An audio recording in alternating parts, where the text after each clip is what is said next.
세상에서 가장 외로웠던 철학자는 어떻게 인류의 가장 깊은 지혜를 발견할 수 있었을까요? 화려한 성공이나 대중의 뜨거운 찬사 대신 철저한 고립과 심한 외면 속에서 오히려 삶의 본질을 꿰뚫어본 한 남자의 이야기는 우리에게 어떤 울림을 줄까요? 우리가 가장 피하고 싶어하고 또 가장 두려워하는 시간, 바로 혼자 있는 시간이 사실은 가장 위대한 발견의 순간이었다면 그 역설적인 삶의 서막은 과연 어떻게 펼쳐졌을지 궁금하지 않으신가요? 어쩌면 우리 현대인들은 타인과의 끊임없는 연결 속에서도 묘한 고독감을 느끼곤 합니다. 이러한 시대의 쇼펜하우어라는 인물의 고독한 삶이 단순히 불행한 비극이 아니라 진정한 나를 찾아가는 용기 있는 여정이었다는 사실은 우리에게 깊은 영감을 줄 수 있을 겁니다. 그의 이야기가 오늘날 이 복잡한 세상을 살아가는 우리에게 어떤 의미를 던져줄지 함께 그의 발자취를 따라가 볼까요? 아르투어 쇼펜하우어, 그는 부유한 상인의 아들로 태어났지만 어린 시절부터 순탄치 않은 그림자를 안고 살았습니다. 물질적으로는 풍족했지만 그의 가정은 행복과는 거리가 멀었죠. 불안정한 부모님의 관계는 어린 쇼펜하우어의 마음에 깊은 상처와 불안감을 남겼습니다. 마치 금빛으로 치장된 새장 속에 갇힌 듯 그는 늘 채워지지 않는 공허함과 외로움을 느꼈을 겁니다. 넓은 저택의 한 구석에서 어린 쇼펜하우어는 또래 아이들과 어울리기보다는 홀로 책을 벗 삼아 자신만의 세계에 침잠하는 시간이 많았다고 해요. 그에게 책은 세상을 이해하는 유일한 창이자 복잡한 현실로부터 도피할 수 있는 안식처였을지도 모르겠습니다. 성인이 되어서도 상황은 크게 달라지지 않았습니다. 그는 대학에서 학문적인 열정을 불태우며 철학자로서의 꿈을 키워나갔지만 현실의 벽은 생각보다 높고 차가웠습니다. 자신의 사상을 세상에 알리고자 야심차게 강단에 섰던 쇼펜하우어는 텅 빈 강의실을 마주하며 좌절감을 맛보아야 했습니다. 당시 명망 높던 해겔의 그늘에 가려져 그의 독창적인 철학은 대중은 물론 학계로부터도 철저히 외면당했으니까요. 소수의 학생 앞에서 열정적으로 강연을 펼치던 그의 모습은 어쩌면 거대한 사상가의 고독한 투쟁을 암시하는 비극적인 장면이었을 겁니다. 그가 심혈을 기울여 출판한 초기 저작들 역시 마찬가지였습니다. 서점 한 구석, 먼지를 뒤집어 쓴 채 아무도 거들떠보지 않는 그의 책들은 그의 내면과도 같았을 것입니다. 세상의 중심에서 밀려난 듯한 소외감과 자신의 사상이 인정받지 못하는 데서 오는 깊은 좌절감은 그의 삶을 더욱 고독하게 만들었죠. 이러한 경험들은 그를 더욱 세상으로부터 멀어지게 만들었습니다. 타고난 기질 자체가 타인과 쉽게 어울리지 못하는 성향도 있었지만 사회와의 끊임없는 불화와 외면은 그를 마치 운명처럼 고립의 길로 이끌었습니다. 그에게 고독은 단순한 선택이 아니라 피할 수 없는 숙명처럼 다가왔던 것이죠. 어린 시절의 불안정한 가정 환경부터 학문적 열정이 좌절되고 대중에게 외면당하는 경험까지 이 모든 것이 쇼펜하우어를 세상의 변두리로 밀어냈던 겁니다. 그에게 고독은 서서히, 그러나 필연적으로 삶의 일부가 되어가고 있었던 거죠. 세상의 거듭된 외면과 학문적 좌절 속에서 쇼펜하우어는 점차 외부의 인정에 대한 갈망을 완전히 내려놓게 됩니다. 마치 거친 파도를 견뎌낸 바위처럼 그는 사회의 시선과 평판으로부터 초연해지기 시작했죠. 대중의 박수갈채나 학계의 명예는 더 이상 그를 움직이는 동기가 아니었습니다. 대신 그는 자신의 내면 깊숙한 곳으로 오직 진리 탐구라는 순수한 목표를 향해 침잠하기 시작했습니다. 세상의 기준에서 보면 어쩌면 포기에 가까웠을지 모르나 그에게는 오히려 진정한 자신을 찾아가는 해방의 순간이었을 겁니다. 그러던 1831년 유럽 전역을 휩쓴 치명적인 콜레라가 베를린에도 창궐했습니다. 도시는 죽음의 그림자에 갇혔고 수많은 사람이 공포에 질려 도시를 떠났죠. 이때 쇼펜하우어는 이 혼란스러운 상황을 자신에게 주어진 절호의 기회로 여겼습니다. 그는 다른 사람들처럼 허둥지둥 도망치기보다는 마치 오랫동안 계획했던 일처럼 차분하게 짐을 꾸렸습니다. 그리고는 번잡한 베를린의 소란스러움과 그 속의 허위의식에서 벗어나 오직 자신만의 사색을 위한 완벽한 장소를 찾아 독일 중부의 조용한 도시 프랑크푸르트로 향했습니다. 그의 발걸음은 단순한 도피가 아니라 의도적인 은둔을 향한 결연한 의지를 담고 있었던 겁니다. 프랑크푸르트에 정착한 쇼펜하우어는 철저히 외부 세계와 단절된 삶을 선택했습니다. 그의 시간은 오직 사색과 지필로 빼곡히 채워졌습니다. 그에게 작은 서재는 세상의 번잡함으로부터 자신을 보호하는 성전이자 우주만큼 광활한 사유의 공간이 되어 주었죠. 그는 밤낮 없이 책상에 앉아 고대 동양 철학부터 서양의 대가들에 이르기까지 수많은 철학 서적들을 탐독했습니다. 때로는 새벽녘까지 펜을 놓지 않고 자신의 번뜩이는 통찰들을 노트에 쉴 새 없이 옮겨 적었습니다. 잉크가 종이에 스며드는 소리만이 고요한 서재를 채웠고 이는 그의 뜨거운 지적 열정을 대변하는 듯했습니다. 창밖으로는 활기찬 도시의 일상이 펼쳐졌지만 그의 서재는 언제나 엄숙하고 고요한 공기로 가득 차 있었죠. 세상의 소음은 그에게 아무런 방해도 되지 못했습니다.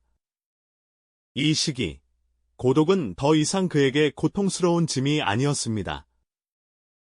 오히려 고독은 그에게 가장 강력하고 없어서는 안 될 사유의 도구가 되어 주었습니다. 외부의 방해나 타인의 시선, 불필요한 사회적 의무에서 완전히 자유로워진 그는 오롯이 자신의 내면 깊숙한 곳으로 파고들 수 있었으니까요. 마치 미지의 심해를 탐사하는 잠수부처럼 그는 인간 존재의 근원적인 고통과 의지라는 세계의 본질을 탐색하며 자신만의 독창적인 철학적 체계를 더욱 견고하게 다져나갔습니다. 물론 그 과정이 늘 평온하고 순조로웠던 것만은 아닙니다. 때로는 복잡한 개념 속에서 길을 잃고 헤매며 답을 찾지 못하는 답답함의 밤을 지새우기도 했을 테고요. 거대한 사상과 씨름하며 정신적으로 지쳐 쓰러질 것 같은 극심한 고뇌의 순간도 분명 있었을 겁니다. 하지만 그는 결코 포기하지 않았습니다. 오히려 그 고뇌와 내면의 치열한 투쟁이 그의 철학을 더욱 깊고 풍성하게 만드는 자양분이 되었죠. 외부 세계의 인정을 갈구하던 과거의 자신을 벗어던지고 오직 진리 탐구에 대한 순수한 집념과 불굴의 의지로 무장한 겁니다. 이처럼 쇼펜하우어는 의도적인 은둔과 자발적인 고독을 통해 자신만의 사유 공간을 창조했습니다. 그는 세상의 소음과 피상적인 관계에서 벗어나 고요함 속에서 진정한 자신을 마주했고 인간의 본질과 세계의 근원적 실체를 탐구하는 데 모든 정신적 에너지를 쏟아부었습니다. 고독은 그에게 단순한 외로움이 아닌 위대한 지혜와 통찰을 낳는 필수적인 모태였습니다. 마치 어두운 흙 속 씨앗이 단단히 뿌리내리듯 그의 독창적인 철학은 고독이라는 깊은 토양 속에서 굳건히 자라났죠. 이 모든 과정이 바로 그의 위대한 사상이 탄생하는 결정적인 발판이 되었던 겁니다. 이처럼 고독이라는 깊은 토양 속에서 뿌리내린 그의 사유는 오랜 침묵과 씨름 끝에 마침내 세상에 내보일 위대한 열매를 맺기 시작했습니다. 그는 외부 세계의 소란스러운 아우성에서 완전히 벗어나 오직 자신만의 내면 깊숙한 곳으로 파고들었죠. 수많은 밤낮을 책상에 앉아 펜을 놓지 않았고 고요한 서재의 등불 아래에서 인간 존재의 근원적인 물음들을 집요하게 탐색하며 씨름했습니다. 마치 어둠 속에서 보석을 캐내듯 그는 복잡한 사유의 미로를 헤치며 한 걸음 한 걸음 진리의 핵심에 다가가고 있었던 겁니다. 바로 이 고독하고도 치열한 사색의 끝에서 쇼펜하우어는 인류의 지성사에 길이 남을 불후의 명작, 의지와 표상으로서의 세계라는 거대한 철학적 건축물을 완성해냈습니다. 이 책은 단순한 지식의 나열이 아니었죠. 그것은 인간의 의식 너머에 존재하는 맹목적인 의지와 우리가 감각으로 인지하는 표상의 세계가 어떻게 상호작용하며 우리 삶의 고통과 희로애락을 빚어내는지를 놀랍도록 명쾌하게 풀어낸 그야말로 우주적 통찰의 결정체였습니다. 그는 이 작품을 통해 세상의 모든 현상이 결국 맹목적인 생존 의지의 발현이며 우리가 경험하는 현실은 그 의지가 만들어낸 환영과도 같다는 당시로서는 혁명적인 사상을 제시한 것이죠. 고독은 그에게 단순한 외로움이나 피해야 할 고통이 아니었습니다. 오히려 세상의 모든 잡음과 피상적인 관계로부터 자신을 보호하고 오직 순수한 사유만을 위한 거룩한 성역을 제공하는 결정적인 도구가 되어 주었죠. 그 누구의 방해도 받지 않고 오직 자신만의 시선으로 인간의 본질과 세계의 근원적 실체를 탐구할 수 있었던 겁니다. 마치 맑은 연못이 고요해야만 그 바닥까지 투명하게 들여다볼 수 있듯이 그의 정신 또한 고독 속에서 비로소 투명해져 진정한 지혜의 심연을 들여다볼 수 있었던 거죠. 그는 고독이라는 극한의 환경 속에서 자신의 한계를 시험하고 기존의 모든 철학적 통념에 의문을 던지며 자신만의 독창적인 사유체계를 굳건히 세워나갔습니다. 이것은 단순한 지적 유의가 아니라 삶의 의미를 찾아 헤매는 인간의 오랜 질문에 대한 가장 근본적이고도 용기 있는 답변을 제시하려는 처절한 내면의 투쟁이었을 겁니다. 마침내 모든 원고를 완성했을 때 그는 어떤 기분이었을까요? 아마도 오랜 산고 끝에 새로운 생명을 품에 안은 듯한 벅찬 감격과 함께 이 모든 과정을 견뎌낸 자신에 대한 깊은 만족감과 숭고한 허탈감이 교차했을지도 모릅니다. 하지만 이 위대한 걸작이 세상에 처음 나왔을 때 대중은 물론 학계의 반응은 싸늘하기만 했습니다. 그의 책은 서점 한 구석의 먼지를 뒤집어 쓴 채 외면당했고 그가 평생을 바쳐 쌓아 올린 사상은 또다시 고독 속으로 침잠하는 듯 보였죠. 마치 깊은 바닷속에 가라앉은 보물처럼 그 진정한 가치를 알아보는 이는 극히 드물었습니다. 그러나 쇼펜하우어는 좌절하지 않았습니다. 그는 이미 외부의 인정이나 찬사로부터 자유로워진 사람이었으니까요. 그의 철학은 오직 진리 탐구라는 순수한 동기에서 비롯된 것이었고, 따라서 세상의 평가 따위는 그의 굳건한 신념을 흔들 수 없었습니다. 그는 자신의 사상이 언젠가 빛을 발할 것이라는 확고한 믿음을 가지고 묵묵히 자신의 길을 걸어갔습니다. 시간이 흐르고 마침내 한 줄의 작은 서평이 그의 철학에 대한 세상의 인식을 조금씩 바꾸기 시작했습니다. 그 서평은 마치 어두운 동굴 속에 비치는 한 줄기 빛처럼 그의 고독한 사유에 대한 새로운 관심을 불러일으키는 작은 불씨가 되었죠. 이 작은 불씨는 점차 커져 그의 철학이 지닌 진정한 가치를 발견하는 이들이 하나둘 늘어나기 시작했습니다. 이것은 쇼펜하우어의 철학이 세상에 재조명되기 시작하는 결정적인 전환점이 되었던 겁니다. 그의 고독은 단순한 외로움의 시간이 아니었습니다. 그것은 자신을 깎고 다듬어 세상의 본질을 꿰뚫는 날카로운 통찰력을 얻는 과정이었고, 동시에 시대를 초월하는 보편적인 지혜를 길어 올리는 깊은 우물이었죠. 그는 고독 속에서 진정한 자아를 발견하고 인간 존재의 의미를 탐구하며 우리가 삶에서 마주하는 고통과 번뇌의 근원을 파헤쳤습니다. 그리고 그 모든 깨달음을 의지와 표상으로서의 세계라는 이름으로 우리에게 선물한 것이죠. 이처럼 고독은 쇼펜하우어에게 위대한 사상을 빚어낸 가장 강력한 도구이자 그 자신을 완성시킨 삶의 본질적인 여정이었던 겁니다. 고독은 쇼펜하우어에게 단순히 외로운 시간이 아니었습니다. 그것은 마치 굳건한 바위가 오랜 세월 비바람을 견뎌내며 더욱 단단해지듯 그의 사상을 깊고 견고하게 다듬어준 위대한 연단의 과정이었죠. 그렇게 자신만의 길을 묵묵히 걸어온 쇼펜하우어는 만년에 이르러 마침내 세상의 재조명을 받기 시작합니다. 그의 철학은 마치 깊은 바닷속에 잠겨있던 보물처럼 서서히 그 가치를 드러내기 시작했죠. 처음에는 작은 물결에 불과했지만 이내 파도가 되어 학계와 대중의 시선을 사로잡게 되었습니다.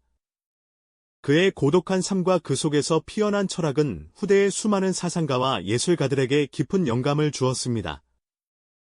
니체, 바그너, 프로이트 같은 위대한 인물들이 그의 사상에 몰입하며 자신들의 세계관을 구축하는 데 결정적인 영향을 받았다는 사실은 쇼펜하우어의 철학이 시대를 초월한 보편적 진리를 담고 있음을 증명하는 것이겠죠. 한때 세상의 외면을 받았던 그의 책들은 이제 전 세계 도서관과 서점의 가장 중요한 자리를 차지하며 수많은 독자에게 삶의 본질에 대한 깊은 질문을 던지고 있습니다. 쇼펜하우어는 말년에 이르러 뒤늦게 찾아온 명성을 비교적 담담하게 받아들였다고 합니다. 어쩌면 그는 이미 고독 속에서 진정한 자아와 세상의 이치를 깨달았기에 외부의 찬사가 더 이상 큰 의미가 없었을지도 모릅니다. 대신 그는 자신의 애견과 함께 프랑크푸르트의 거리를 산책하며 평화로운 시간을 보냈고 철학적 사색을 멈추지 않았습니다. 그의 삶은 고독이 단순한 외로움이 아니라 오히려 진정한 자아를 발견하고 깊이 있는 삶을 살기 위한 필수적인 여정일 수 있다는 강력한 메시지를 우리에게 던져주고 있습니다. 그는 고독을 통해 세상의 본질을 꿰뚫어 보았고 인간 존재의 의미를 탐구했으며 삶의 고통과 번뇌에 대한 근원적인 해답을 찾아냈던 겁니다. 오늘날 우리는 끊임없이 타인과의 연결을 강요받는 사회에 살고 있죠. 소셜미디어는 우리의 모든 순간을 공유하라고 부추기고 혼자 있는 것은 마치 실패하거나 소외된 것처럼 여기는 시선도 존재합니다. 하지만 쇼펜하우어의 삶과 철학은 이러한 흐름 속에서 혼자 있는 시간의 진정한 가치를 역설합니다. 고독은 단순히 외로움이 아니라 외부의 방해 없이 자신을 깊이 들여다보고 내면의 소리에 귀 기울이며 진정한 자아를 발견하는 가장 강력한 기회가 될 수 있다는 것이죠. 마치 고요한 연못이 깊은 통찰을 담고 있듯이 말입니다. 그의 고독은 단순한 비극이 아니었습니다. 그것은 자신을 성찰하고 시대를 초월하는 지혜를 길어 올리며 결국 인류에게 깊은 성찰과 깨달음의 기회를 선사한 위대한 여정이었던 겁니다. 쇼펜하우어의 삶은 우리에게 진정한 의미의 성공과 행복이 외부에 있는 것이 아니라 우리 내면의 깊이에 있음을 조용히 일깨워줍니다. 잠시 멈춰 서서 스스로의 고독을 두려워하지 않을 용기, 그리고 그 속에서 진정한 나를 발견할 기회를 마주할 때 우리는 비로소 삶의 깊은 의미를 되찾을 수 있을 겁니다. 이 영상이 도움이 되셨다면 좋아요와 구독 부탁드립니다. 여러분의 응원이 제게 큰 힘이 됩니다. 다음 영상에서도 더 유용한 정보를 공유하겠습니다. 감사합니다.